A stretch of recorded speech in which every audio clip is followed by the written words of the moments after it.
Vamos a ir a Hechos 16. Vayan buscando. Sigue acoplando. Bueno, como Fabi ha comentado y bueno, capaz que algunos de nosotros nos han escuchado, con el grupo de alabanza este año, siempre que el pastor, ¿no? y la pastora ponen un líder para un lema para la iglesia, como grupo intentamos acoplarnos para no ir la iglesia por acá y nosotros por allá. Así que siempre buscamos un lema que vaya con el lema de la iglesia. Y bueno, este año nos hemos puesto el lema de procesos, y así se va a llamar el Adora también. El Adora siempre se llama como el año que tenemos, así que este año es procesos. Y siempre en la vida pasamos por diferentes procesos, para lo que sea, ¿no? Pasamos por diferentes procesos, por diferentes cosas. Ahora, hoy quiero preguntarte o que pensemos o que meditemos ¿en qué parte del proceso estamos?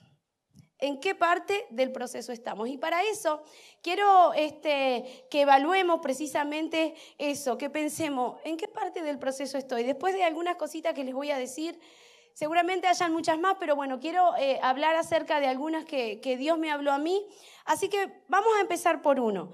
Quiero que pensemos y evaluemos en qué parte del proceso estamos. ¿Estamos detenidos? Primerita. Estamos detenidos, esa es la primera parte que quiero compartirles. Saben que la palabra proceso significa ir hacia adelante, significa marchar, significa crecimiento, significa evolución. Ahora me pregunté, ¿y para qué me preguntas para qué me pregunto si estoy detenido? Si la palabra significa ir hacia adelante, significa marchar, significa evolución. Pero a veces, lamentablemente, en el correr de nuestras vidas, por más que signifique ir hacia adelante, por más que signifique crecimiento, por más que signifique marchar, nos detenemos. Por ciertas razones, pero nos detenemos. Y quiero ir a que vayan conmigo ahí, les dije, a Hechos, exacto. Vamos a leer Hechos 16. Esperen que lo busco. Hechos 16, vamos a leer desde el versículo 16 hasta el 32. ¿Ah? Dice así, leemos del 16 hasta el 25 y después seguimos, así no los aburro. Dice así, aconteció que mientras íbamos a la oración, nos salió al encuentro una muchacha que tenía espíritu de adivinación, la cual daba gran ganancia a sus amos adivinando. Esta, siguiendo a Pablo y a nosotros, daba voces diciendo, estos hombres son siervos del Dios Altísimo, quien os anuncian el camino de salvación. Y esto lo hacía por muchos días, mas desagradando a Pablo, este se volvió y dijo al espíritu, te mando en el nombre de Jesucristo que salgas de ella, y salió en aquella misma hora. Pero viendo sus amos que había salido la esperanza de sus ganancias, prendieron a Pablo y a Silas y los trajeron al foro ante las autoridades. Y presentándolo a los magistrados dijeron, estos hombres siendo judíos alborotaron nuestra ciudad y enseñan costumbres que no es lícito recibir ni hacer, pues somos romanos. Y se agolpó el pueblo contra ellos y los magistrados, rasgándoles las ropas, ordenaron azotarles con varas. Después de haberlos azotado, muchos los echaron en la cárcel y mandando al carcelero que los guardara con seguridad, el cual, recibido este mandato, los metió en el calabozo de más adentro y les aseguró los pies en el cepo. Pero a medianoche, orando Pablo y Silas, cantaban himnos a Dios y los presos lo oían. El 25 dice, pero a medianoche, orando Pablo y Silas, cantaban himnos a Dios y los presos le oían. Ahora, van a pensar, ¿y esto qué tiene que ver con proceso y con estar detenido, no? Porque saben que me llamó mucho la atención estos versículos. Estos hombres evidentemente estaban pasando por un proceso. Ellos estaban compartiendo la palabra de Dios, ellos estaban hablando acerca de Dios y dice que por estar haciendo esto precisamente fueron presos, ¿no? Fueron presos, aún fueron azotados, dice que le dieron 39 latigazos, ¿no? Con vara fueron azotados y fueron presos. Estaban predicando la palabra de Dios y fueron al lugar que creo yo debe ser uno de los lugares más espantosos por ahí.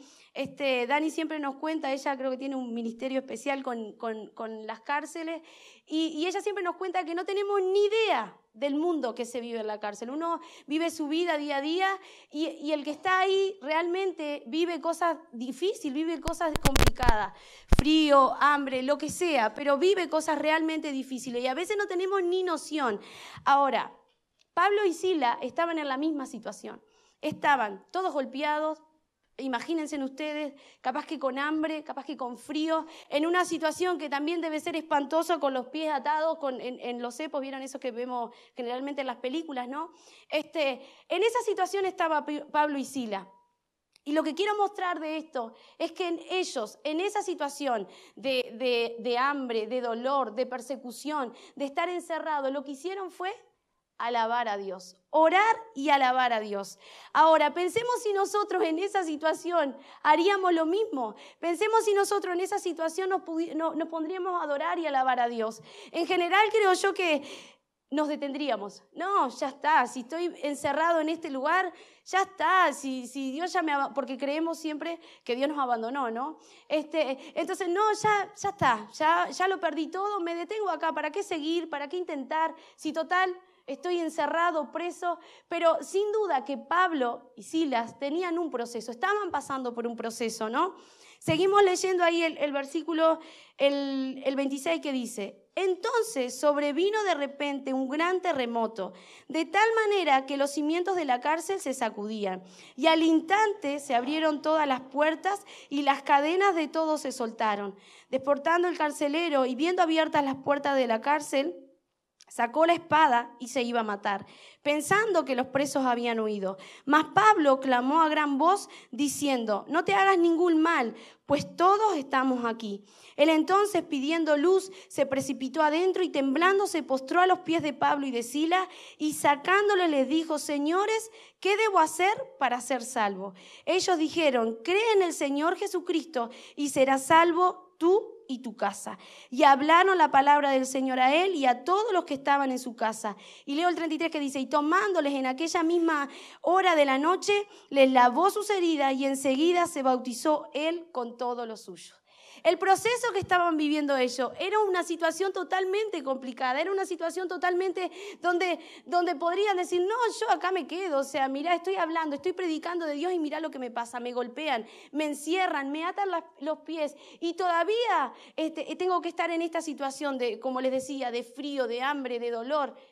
Sin embargo, ellos siguieron, aún a pesar de su proceso, ellos siguieron, no se detuvieron, alabaron y adoraron a Dios. ¿Cuál fue el resultado de que ellos siguieran en su proceso?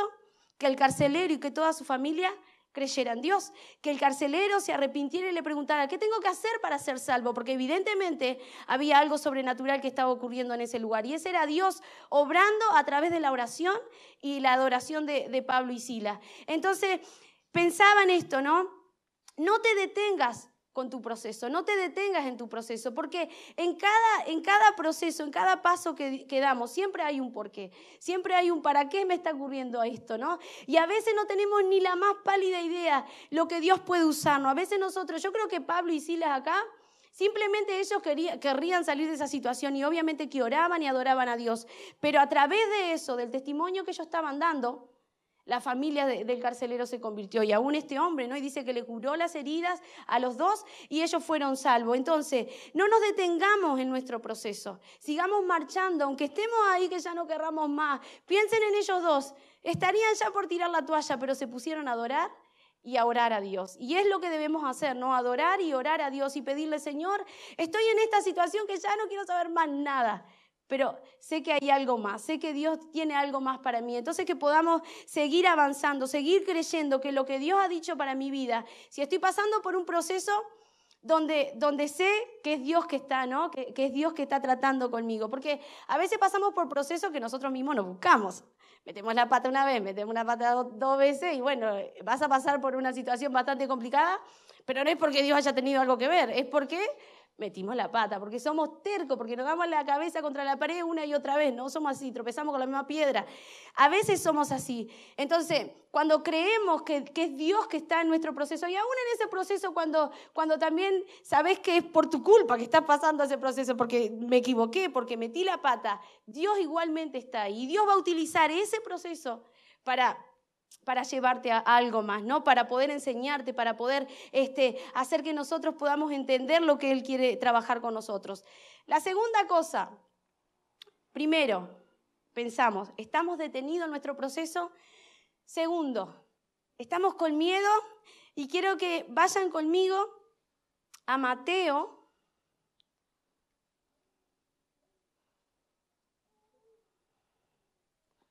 Mateo 14. Mateo 14, 22 al 31.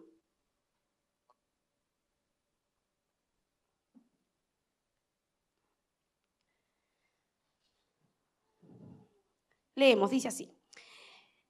Enseguida Jesús hizo a sus discípulos entrar a la barca e ir delante de él a la otra ribera. Entre tanto que él despedía a la multitud, Despedida la multitud, subió al monte a orar aparte, y cuando llegó la noche estaba allí solo. Y ya la barca estaba en medio del mar, azotada por las olas, porque el viento era contrario. Mas a la cuarta vigilia de la noche Jesús vino a ellos andando sobre el mar. Y los discípulos, viéndole andar sobre el mar, se turbaron diciendo: un fantasma, y dieron voces de miedo.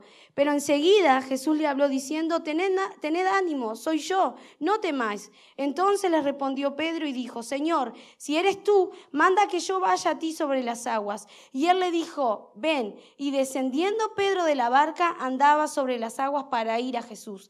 Pero al ver el fuerte viento, tuvo miedo y comenzando a hundirse, dio voces diciendo: Señor, sálvame. Al momento, Jesús extendiendo la mano, asió de él y le dijo: hombre de poca fe, ¿por qué dudaste?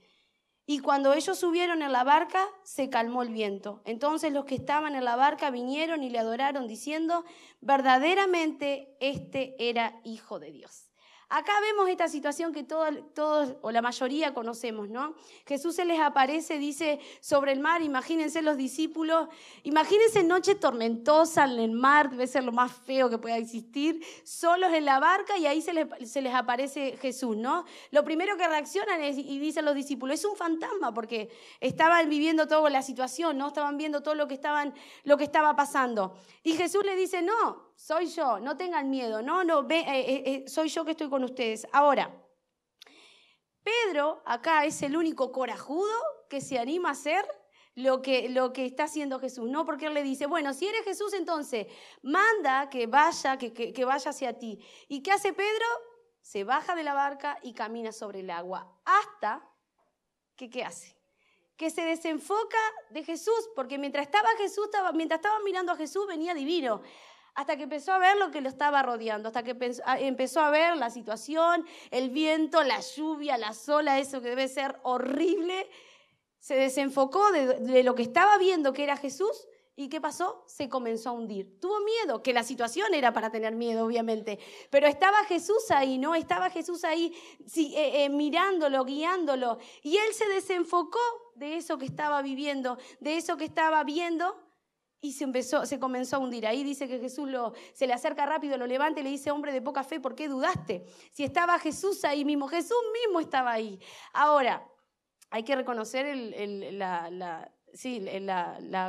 corajudo de Pedro ahí, que se animó a caminar, porque ahí quedaron otros en la barca que no se animaron, pues él sí se animó a caminar sobre el agua. Ahora, ¿cuántas veces nos pasa eso? ¿Cuántas veces nos pasa que sabemos que Dios nos ha dado algo, que sabemos que Dios nos está haciendo pasar por un proceso para poder alcanzar algo, para poder llegar a lo que Él nos ha mandado? Pero ¿qué hacemos? comenzamos a ver lo que está a nuestro alrededor.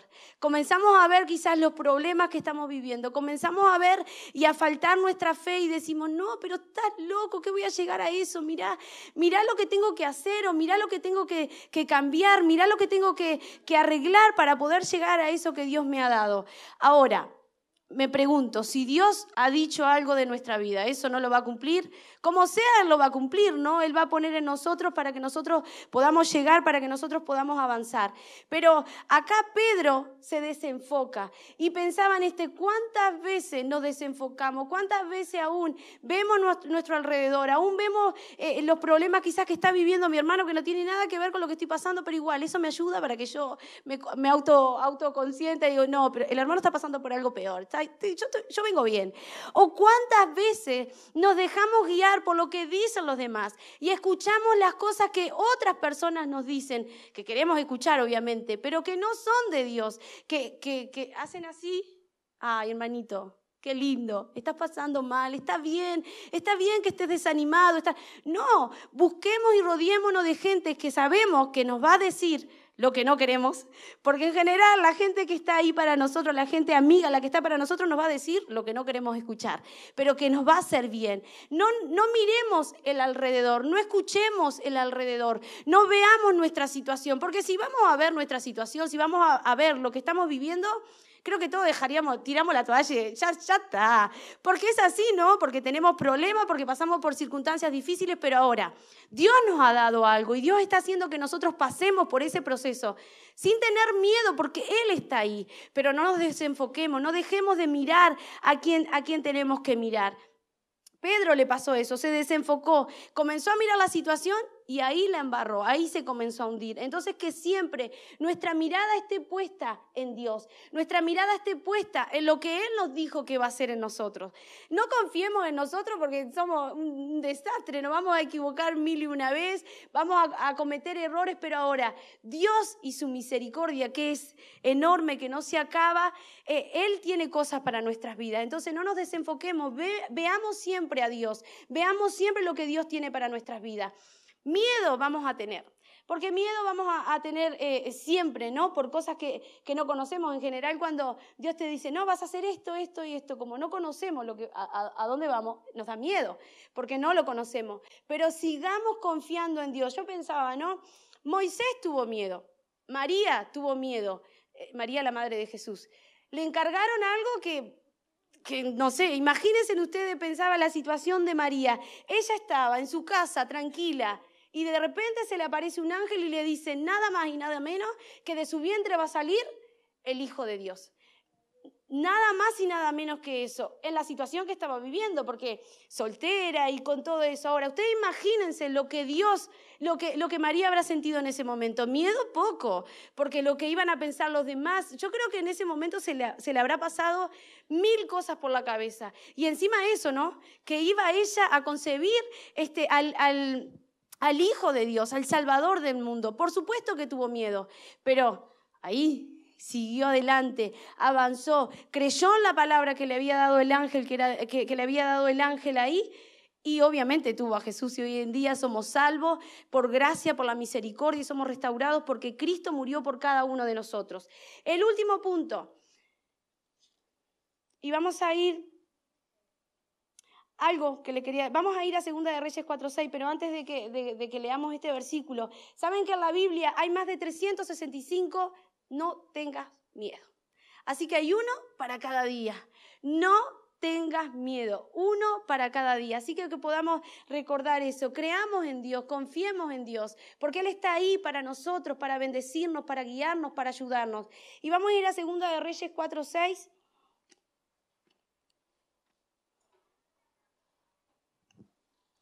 Vamos a leer acá en el aceite de la viuda. Recién decíamos, ¿en qué parte del proceso estás? ¿Estás detenido? ¿Estamos detenidos? ¿Tenemos miedo? Y por último quiero hablarte y decirte que Dios está en tu proceso. A veces nos pasa de que creemos que Dios nos abandonó, creemos que Dios ya me dejó sola en esto que estoy viviendo, que estoy pasando.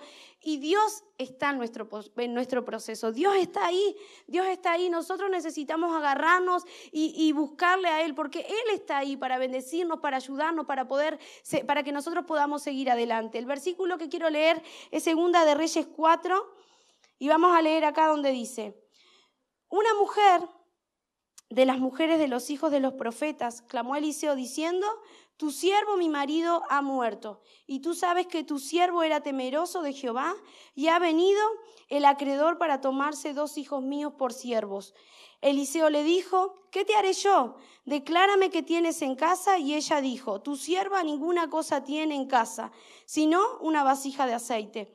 Y él le dijo: ve y pide para ti vasijas prestadas de todos tus vecinos, vasijas vacías, no pocas. Entra luego y enciérrate tú y tu hijo y tus hijos, y echa en todas las vasijas, y cuando una esté llena, ponla aparte. Y se fue la mujer y cerró la puerta, encerrándose ella y sus hijos, y ellos le traían las vasijas, y ella echaba del aceite. Cuando las vasijas estuvieron llenas, dijo a un hijo suyo: tráeme aún otras vasijas. Y él le dijo: no hay más. Entonces cesó el aceite.